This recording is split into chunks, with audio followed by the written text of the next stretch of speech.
시청자 여러분 안녕하세요. 데일리팜 안경진 기자입니다. 요즘 주식 투자 참 많이들 하시죠? 지난해부터 공모주 청약에 대한 관심도 높아지는 것 같은데요. 오늘은 코스닥 상장 예비 기업이죠. 바이젠셀에 대해서 얘기를 나눠보려고 합니다. 그래서 스튜디오에 바이젠셀 김태규 대표님을 모셨습니다. 대표님 안녕하세요. 네, 안녕하세요. 반갑습니다.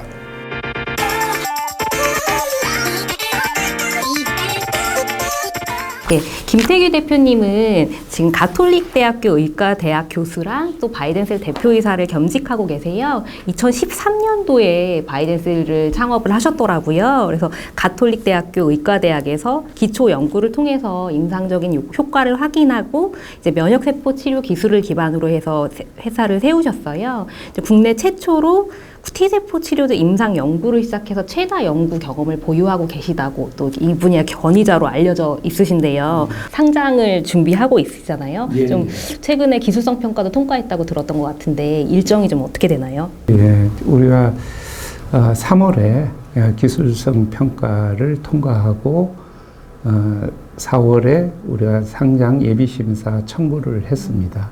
그래서 그런 과정에 있고 그래서 7월 말경에 우리가 이제 상장을 할 준비를 하고 있는 과정입니다. 네, 좀 목표하신 예정대로라면 이제 올 3분기에 코스닥 상장을 앞두고 계시는 거죠. 예. 네, 그 바이젠셀이라고 하면 이제 회사 이름이 좀 어떤 뜻이 있을 것 같은데 좀 어떻게 만들어진 건지. 바이탈리제이션의 VI하고 제네틱 엔지니어링을 해야 된다 해가지고 젠과 셀 세라피의 셀을 합성어인 이름이 저희가 이제 바이젠셀입니다. 그래서 저희는 현재 면역 세포 치료를 기반으로 하지만 궁극적으로는 세포 유전자 치료로 더 발전을 해서 난치병을 극복을 시킬 수 있다라고 이제 확신을 가지고 있기 때문에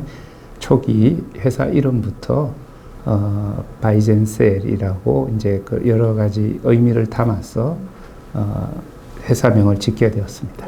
얘기를 해주시니까 아무래도 좀 회사 뭐 파이프라인이나 어떤 연구를 하고 있는 기업인지 대략적으로 좀 감이 오는 것 같기는 해요. 근데 사실 저는 이쪽 분야를 취재를 하면서도 그 바이젠셀 한 몇 년, 한 1, 2년? 이제 막 최근에 알게 된 것 같은데 이제 뭐 사실 따져보니까 13년도에 창업을 하셨으면은 거의 한 근 9년 가까이 됐거든요. 그래서 요즘에는 근데 사실 기업 창업하고 뭐 투자도 금방 딱 받고 뭐 창업하고 몇 년 만에 얼마 투자 받고 상장하고 좀 빨라요. 근데 좀 진행이 빠른데 그런 거 비교하면은 왜 이렇게 좀 상장 도전이 좀 늦어지지 않았나 그런 생각도 들거든요. 2013년도에 제가 창업할 때는 일반 대학 창업이 그렇게 활발하지 않은 시기였습니다. 그래서 창업을 하고 나서 저희가 이제 투자를 받는데 주로 이제 저희는 일반 벤처 캐피탈 투자보다는 같이 카운터파트가 될 수 있는 어차피 회사가 나중에 판매나 영업이나 이런 거가 다 할 수 없는 업무이기 때문에 그래서 이제 많은 제약회사 중심으로 우리가 투자를 유치했고 다행히 2016년도에 보령이 투자를 시작하고 그 이후에 2017년도에 시리즈 A 투자와 2019년도 시리즈 B 투자를 받아서 단계적으로 저희가 발전을 하고 있습니다. 요즘에는 근데 일반 투자자분들도 관심 바이오 업종 되게 많으시거든요. 이제 뭐 투자도 좀 해볼까 싶고 비상장 기업에 대해서도 굉장히 관심 많고 또 이제 상장한다고 하니까 아마 청약 한번 해볼까 뭐 이런 생각하시는 분들도 되게 많을 거예요. 근데 사실 바이오 기업이 이제 뭐 매출이나 뭐 이런 거를 따질 수도 없고 사실 다들 우리 되게 좋은 신약이라고 얘기들 하시고 우리 뭐 시장성도 좋고 얘기를 하셔서 들어보면 좋은 것 같기도 한데 좀 어떻게 감별해야 될지 좋은 기업이나 기술력들을 좀 이렇게 고민이 될 때도 많이 있거든요. 그러면 이제 기술성 성형외과를 통과하셨잖아요. 좀 어떤 기술력이 있어서 이제 좋은 점수를 받을 수 있었는지 좀. 무엇보다는 또 저희가 이제 어떤 이제 그 사업이 되기 위해서는 기술 중심인 회사이기 때문에 기술의 이제 경험이 오랫동안 좀 축적돼 있는 부분이 더 안정성이 있지 않을까 하는 생각이 듭니다. 그래서 저희는 그 T 세포, 그러니까 살해 T 세포라고 해서 우리 몸에 그 돌아다니는 면역 세포 중에 일부분인데 그 종양이나 바이러스가 감염된 세포를 직접 접촉을 해서 그 세포 자체를 파괴함으로써 이제 질병을 치유하는 세포입니다. 그래서 그 세포가 이제 주로 바이러스에서 연구가 많이 됐는데 최근 들어서는 면역 그 종양, 암세포를 파괴하는데도 메인 주요한 역할을 하는 걸로 이제 잘 알려져 있습니다. 그래서 저희는 사람의 혈액을 채취를 해가지고 시험관에서 그런 특수한 특이성이 높은 세포를 대량 배양을 해서 다시 이제 넣어주는 치료인데 그것을 이제 입양 T세포 면역 치료법이라고 합니다. 그래서 그러한 치료를 저희가 1998년도에 국내에서는 처음으로 환자한테 임상 연구를 했고요. 그리고 2007년도에 그 NKT 림프종이라는 앱스타인바 바이러스가 감염이 돼서 종양이 되는 림프종인데 그 종양에 대해서 치료를 해서 좀 굉장히 좋은 성적을 거두었고 그리고 급성 골수성 백혈병이라고 해서 굉장히 그 사망률이 높은 백혈병에 대해서도 2007년도에 10명에 대해서 연구자 임상을 수행을 했습니다. 그래서 장기간 저희가 한 5년 경과 관찰을 했는데 두 질병에 대해서 T세포 치료가 임상적으로 좋은 효과가 있다라고 판정이 돼서 그러면 이 기술을 우리가 이제 연구자 임상으로서는 지속할 수가 없기 때문에 이제 상업용 임상, 허가용 임상을 통해서 이제 정식으로 환자에게 공급하는 것이 좋겠다라는 의도에서 이제 출발을 하게 되었습니다. 그래서 그 많은 데이터가 좀 축적되어 있는 기업이 아무래도 안정적으로 발전할 수 있지 않겠나 하는 생각이 듭니다. 네.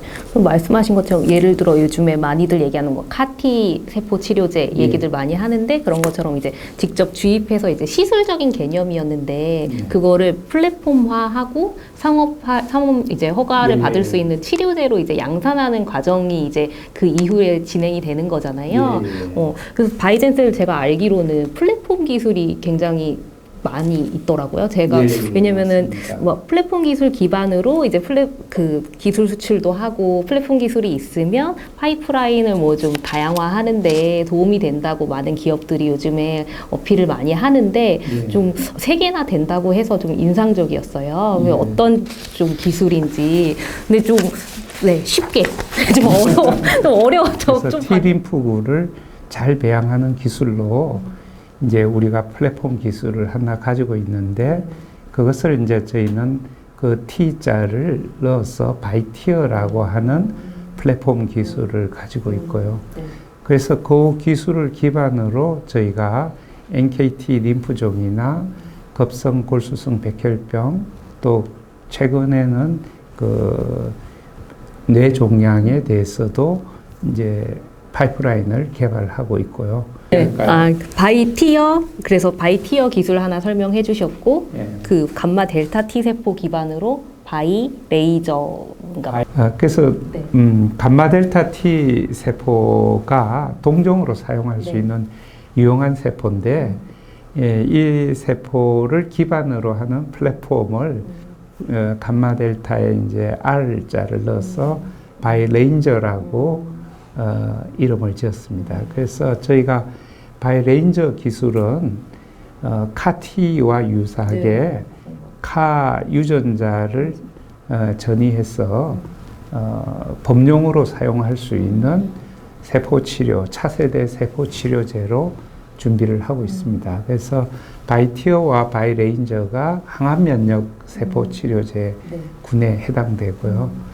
세 번째 이제 세포치료제는 우리가 골수성 억제 세포라고 해서 영어로는 Myeloid Derived Suppressor Cell이라고 하는 약간은 생소한 이름인데 또 최근에 이제 발견된 세포이기도 하고 그런데 중요한 특징은 우리가 그 염증이 생기거나 면역이 과다할 때 면역을 억제시키는 그러니까 이제 불이 나면 이제 불을 끄는 그런 소방수 역할을 하는 세포입니다.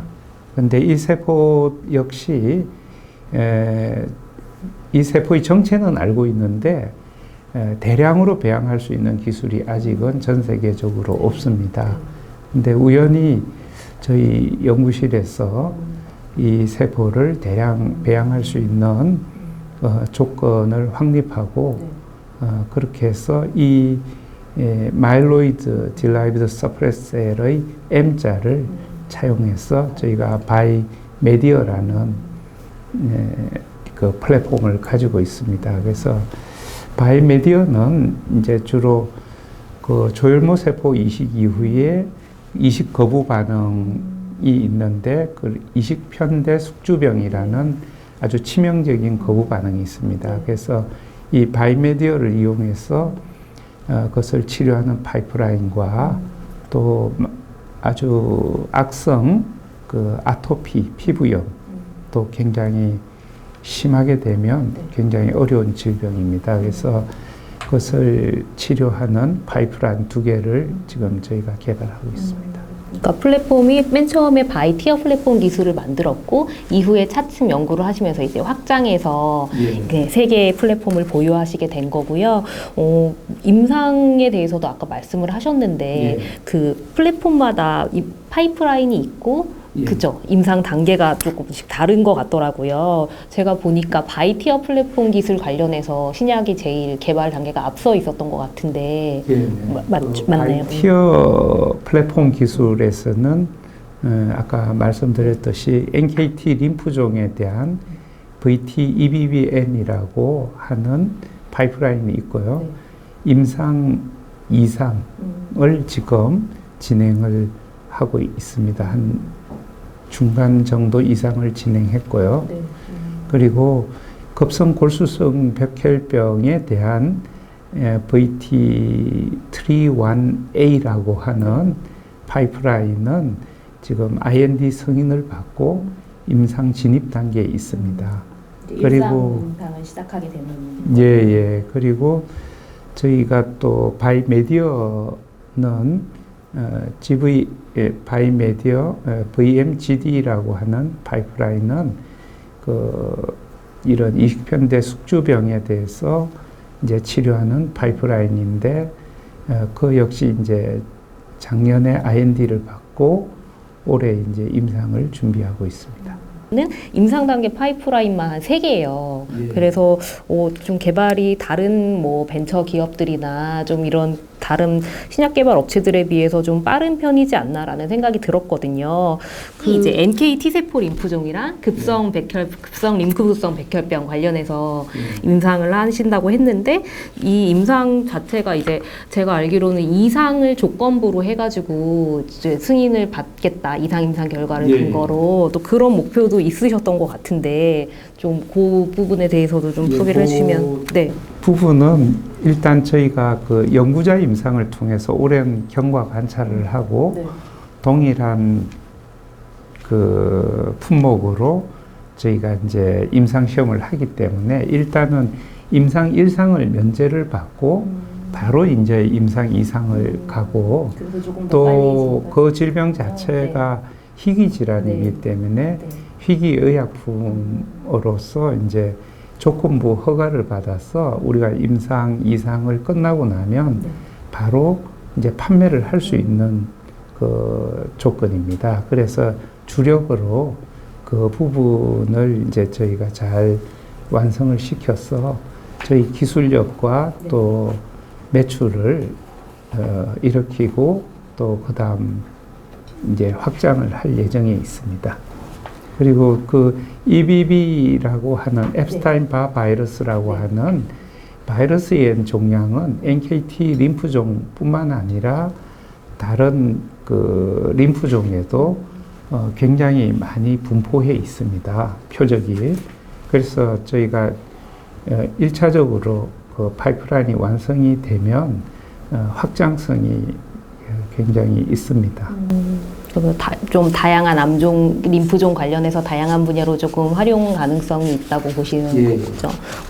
근데 대부분이 이제 신약 개발 기업들이 말씀하신 것처럼 이제 직접 허가도 받고 판매도 하기에는 사실 좀 너무 많은 인프라가 필요하잖아요. 그래서 뭐 이상 단계에서 뭐 기술 수출을 하겠다, 뭐 이렇게 말하는 회사들도 많이 있고, 뭐 끝까지 가겠다라고 하는 회사들도 있고, 혹은 뭐 기술 수출하고 싶지만 아무도 안 사가서 못하는 경우도 있겠죠. 바이젠셀 같은 경우에도 뭐 기술 수출 계약 뭐 이런 거 뭐 추진 중이랄지 아니면은 좀 준비하고 계신 뭐 그런 게 있는지. 1차적으로는 이제 자가 맞춤형 치료제인 T 세포 기반의 기술은 굉장히 그 노하우도 많이 들어가고 또 개개별 그 환자들의 상태에 굉장히 좌우되는 치료제이기 때문에 그 T세포 기반의 치료제는 저희가 계속 생산을 저희가 하려고 하고요. 그 대신 이제 판매 부분은 저희의 이제 전략적인 투자자로 있는 보령제약에서 판매 저희가 계약을 맺어가지고 그 허가를 받게 되면 보령제약에서 판매를 하기로 지금 저희가 이제 약정이 되어 있습니다. 그리고 뭐 그렇지만 이 앱스타인 바 바이러스 EBV라는 바이러스 감염된 림프종이 실질적으로 우리나라뿐만 아니라 주로 중국이나 일본, 동남아시아에 많은데 아직 저희와 같은 치료제가 없기 때문에 저희는 그 외국 환자들의 유입이나 아니면 이제 공동 연구 개발을 통해서 그 현지에서 이제 판매를 하는 전략을 짜고 있고요. 그 외에 이제 바이메디어와 같은 바이메디어와 바이레인저는 이 범용으로 쓸 수 있는 치료제이기 때문에 저희가 기술 개발을 해서 라이센싱 아웃 전략으로 기술 개발을 하고 있습니다. 아무래도 좀 그렇게 뭐 큰 그림을 그릴 수 있도록, 그리고 지금 뭐 투자도 받고 사업이 아무래도 좀 궤도에 올려놓을 때까지는 좀 아까 말씀하셨듯이 보령제약이랑 좀 인연을 맺었던 게 좀 큰 계기가 되지 않았나 생각이 들어요. 2016년에 이제 전략적 투자자로 참여를 하면서 시작을 했고, 최근에 보면 보령제약도 이제 항암제 사업부도 조금 더 키우려는, 그리고 뭐 자체로 연구개발도 좀 활발하게 하려고 하고, 그때부터 아마 좀 이런 그런 걸 염두에 두고 뭐 유망한 기업을 샀던 중에 아무래도 바이젠셀이랑 좀 투자도 하고 인연을 맺게 되지 않았나 그런 생각이 드는데요. 좀 맨 처음에 어떻게 두 회사가 인연을 맺게 됐는지 좀 간략하게만 소개를 해주시면. 회사 이전에 저희는 보령하고 좀 좋은 관계가 있었습니다. 그래서 2003년도인가에 보령이 예전에 보령 아이맘셀 뱅크라고 해서 보령 그룹 자체가 이제 제대을은행을 한번 만들어서 또 그것을 이렇게 만들려고 하고, 그때 제가 이제 기정제대을은행이라고 운영을 하고 있었기 때문에 그 보령 아이맘셀 뱅크 제대을은행과 저희가 협약을 맺어서 서로 상호 협조하고 하는 작업을 그때 그룹 대표이신 이성호 회장님께서 이제 잘 주선을 하셔가지고 협력 관계를 가지고 있었고요. 그리고 이제 그 계기로 해서 종양 면역 그 세포 치료의 산업 자원부 과제도 같이 공동으로 수행한 경험도 있고 네. 그래서 뭐 그 이전에 좋은 관계가 있었기 때문에 2016년도에 좋은 투자를 하신 것이 아닌가 하는 생각이 듭니다. 그리고 인연이 그때. 예, 그리고 이제 투자를 하실 때도 이제 단순 투자가 아니라 서로 역할 분담을 해서 우리가 기술 개발을 하고 보령은 이제 앞으로 영업과 해외 판매 그리고 경영적인 이제 자문 이런 부분으로 해서 좀 안정된 체계로서 회사를 발전시키고자 전략적 투자자로서 좋은 역할을 하고 계십니다. 시장에서 바라봤을 때는 좀 보령제약이라는 기업이 있기 때문에 좀 더 신뢰를 하게 되지 않나 뭐 그런 생각도 네, 하게 되거든요. 네, 뭐 상장 이제 하반기 3분기 앞두고 계신데 뭐 마지막으로 우리 또 시청자분들한테 많이 하시고 싶으신 말씀 있으시면은 좀 바이젠셀 어떤 기업이다 좀 한마디 해주실 수 있을까요? 네. 바이젠셀은 이런 저희가 아까 말씀드린 것처럼 바이티어와 바이레인저라고 하는 항암 면역 치료제와 그리고 바이메디어라고 하는 면역 억제 세포 치료제 그리고 이제 바이티어는 자가 면역 세포 치료제고 바이레인저와 바이메디어는 동종 치료제입니다. 네. 뭐 이 정도의 플랫폼 기술에서 또 이전부터 저희가 가지고 있는 유전자 치료 기술을 더하게 되면 세계 최고의 면역세포 치료제 전문 회사가 되지 않겠나 생각이 듭니다. 네, 저도 좋은 성과 내길 좀 지켜보겠습니다. 네, 오늘 좋은 말씀 감사드립니다. 네, 오늘 김태규 대표님 모시고 바이젠셀에 대해서 알아봤고요. 또 상장 일정과 R&D 파이프라인에 대해서 함께 배워보는 시간을 가졌습니다. 좀 사실 이전까지 바이젠셀이 좀 어려운 기업으로 다가오는 경향이 많이 있었는데 오늘 설명을 듣고 나니까 한결 좀 이해하는 데 도움이 된 것 같고요. 또 시청자분들에게도 그런 유익한 시간이 되셨으면 좋겠습니다. 다음에 뵙겠습니다. 감사합니다.